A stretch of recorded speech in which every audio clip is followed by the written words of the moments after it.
After the end of World War II, the world was split into two, East and West. This marked the beginning of the era called the Cold War.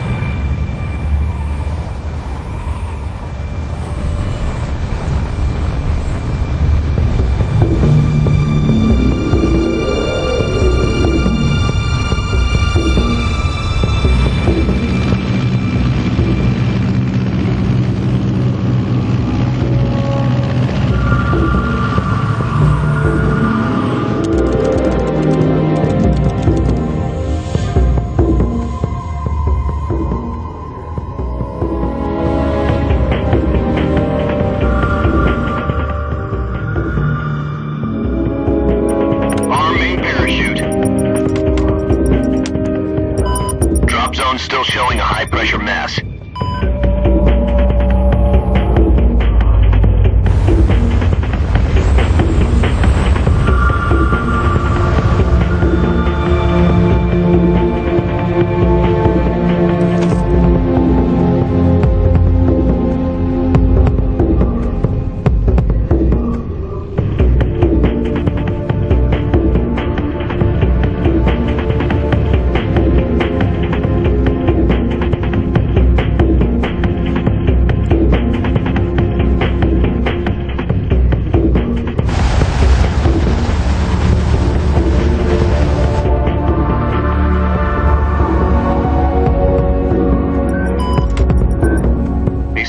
Cigar and put on your mask.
Jack, I've got some important news. The head of the CIA has finally given us the green light for the Virtuous mission. Virtual mission? No, the Virtuous mission. The future of our Fox unit depends on it. If it succeeds, we'll be officially organized into a unit. Virtuous mission? Sounds like some kind of initiation ritual. Don't get cocky. This isn't a training op. Right. So what exactly is this wonderful mission? Well, about 2 years ago, a certain Soviet scientist requested asylum in the West through one of our moles. His name is Nikolai Stepanovich Sokolov. He's head of the OKB-754 Design Bureau, one of the Soviets' top-secret weapon research facilities, and the East's foremost expert on weapons development. Sokolov? Isn't he that famous rocket scientist? The very same. On April the 12th, 1961, the Soviets achieved the first manned spaceflight in history. The Earth was blue, but there was no God. Well spoken. The rocket that carried Yuri Gagarin into orbit was the A-1, known as the Vostok rocket. Sokolov is said to be the man most responsible for the multi-engine cluster used in that rocket. After Gagarin's flight, Sokolov left rocket development to become the head of the newly established Design Bureau.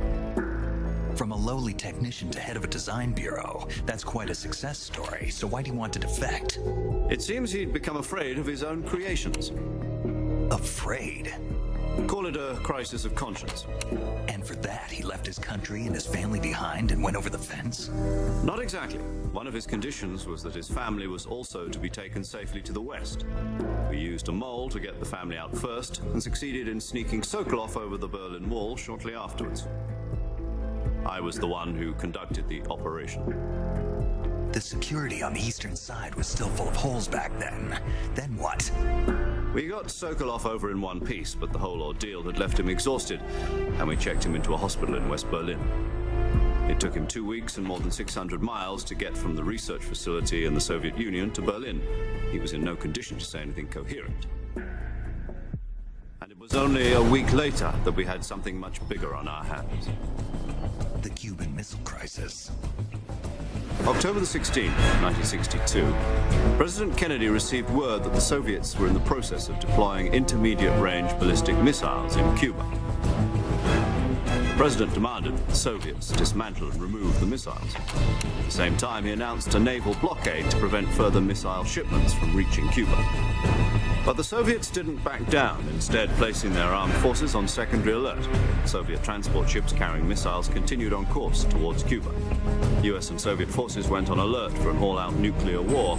Frantic negotiations were conducted through the UN's Emergency Security Council and unofficial channels to end the hair-trigger standoff. Finally, on October the 28th, the Soviet Union agreed to remove its missiles from Cuba. And so the world avoided a nuclear holocaust. But in order to get the Soviets to pull their missiles out, we had to make a deal. You mean the one where the US agreed to remove its IRBMs from Turkey? No. The Jupiter IRBMs deployed in Turkey were obsolete, and we were going to get rid of them anyway. They had no strategic value whatsoever to either the US or the Russians. The Turkey deal was a ruse, a cover story that was fed to the other intelligence agencies around the world. So what did the Russians really want? Sokolov. They wanted us to return Sokolov. You mean the Soviets pulled out of Cuba just to get their hands on Sokolov? That's right. What the hell was he working on? At the time, we had no idea. We were running out of time. It was either give up Sokolov or risk full-scale nuclear war. In the end, we had no choice. President Kennedy gave in to Khrushchev's demand. The next day, I got Sokolov out of the hospital, handing him over to agents on the eastern side. Sokolov kept on screaming, "Save me," until he disappeared from my sight.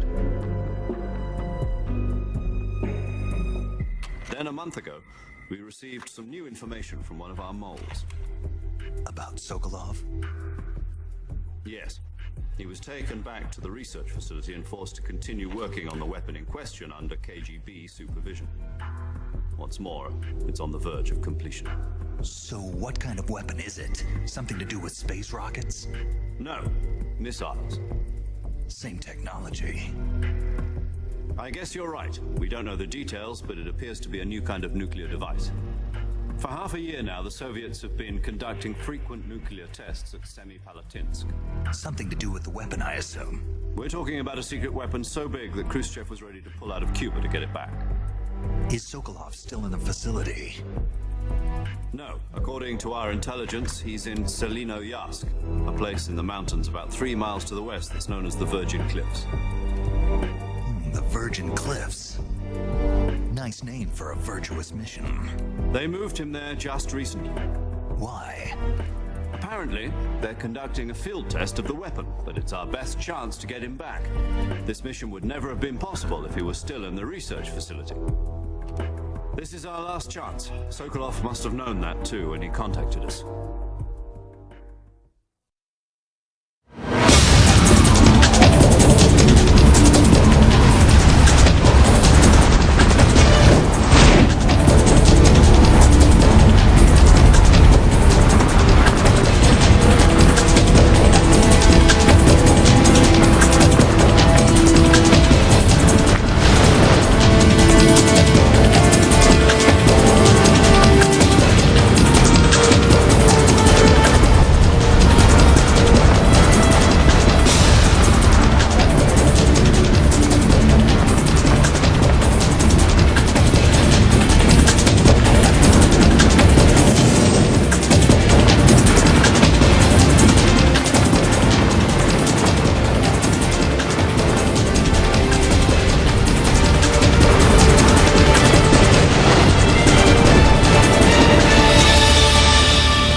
planning on going over the border in a single combat talon?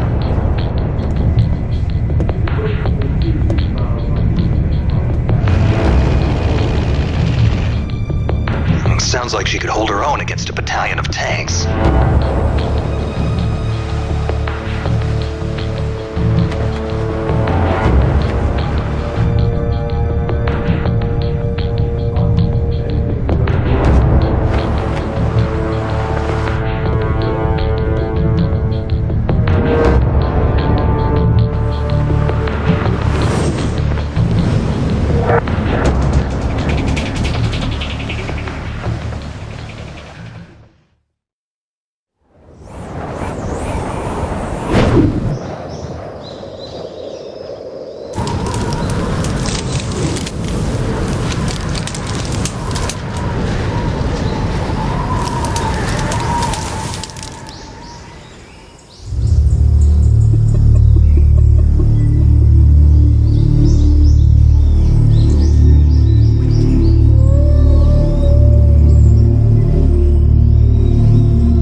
Good to know.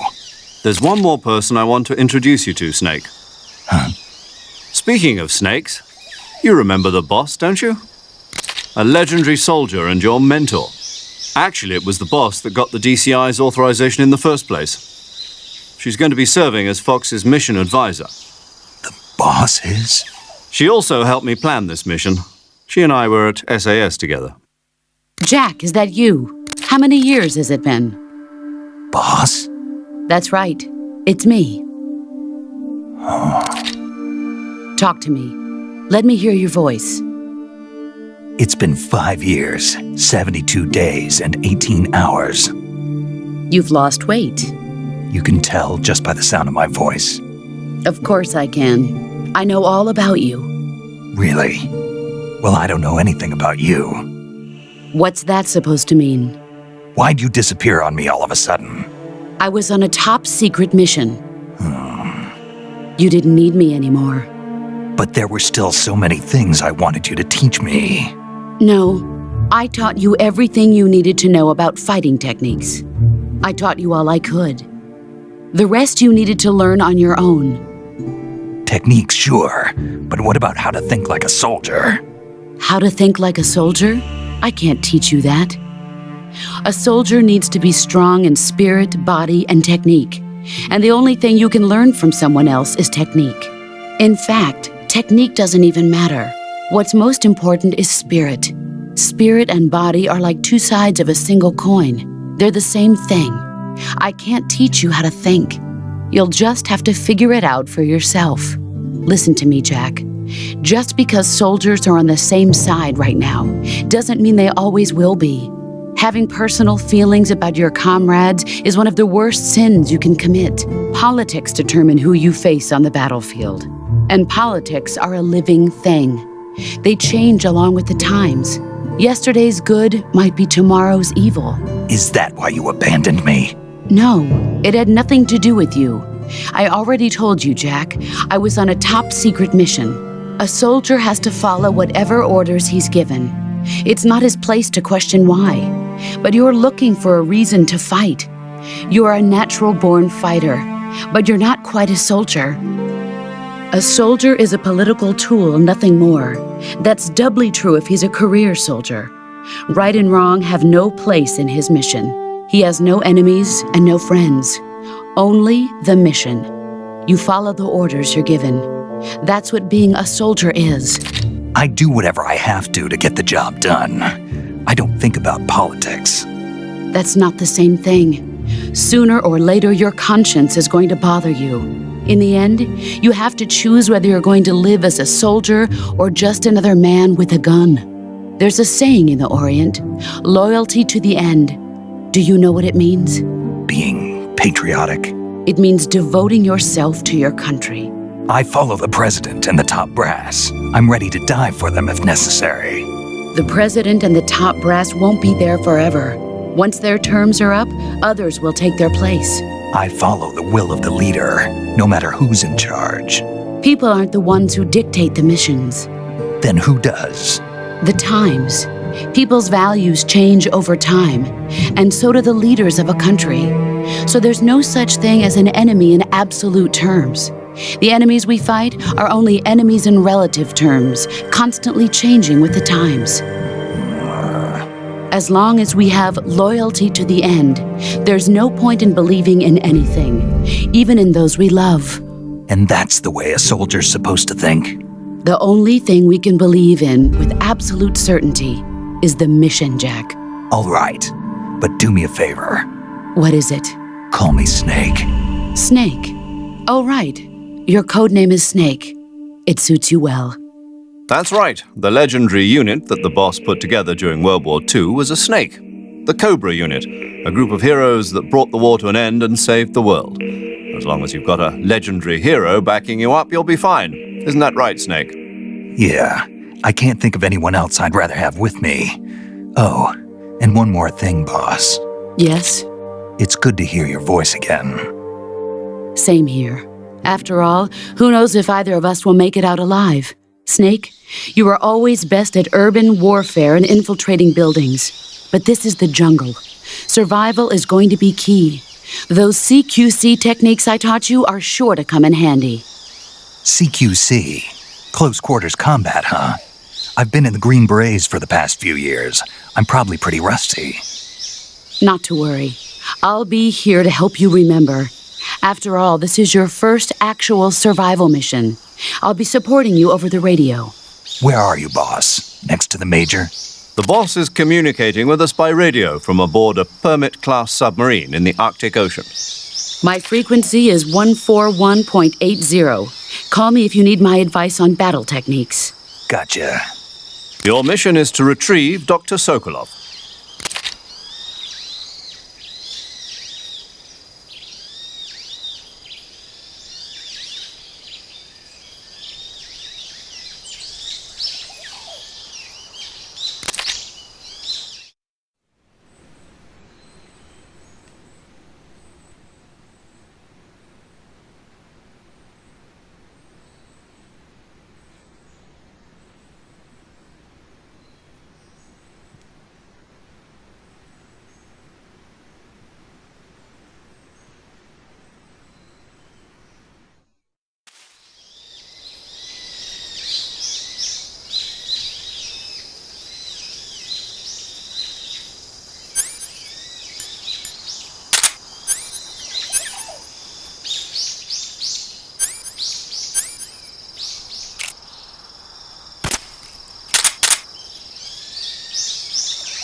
The enemy is close by.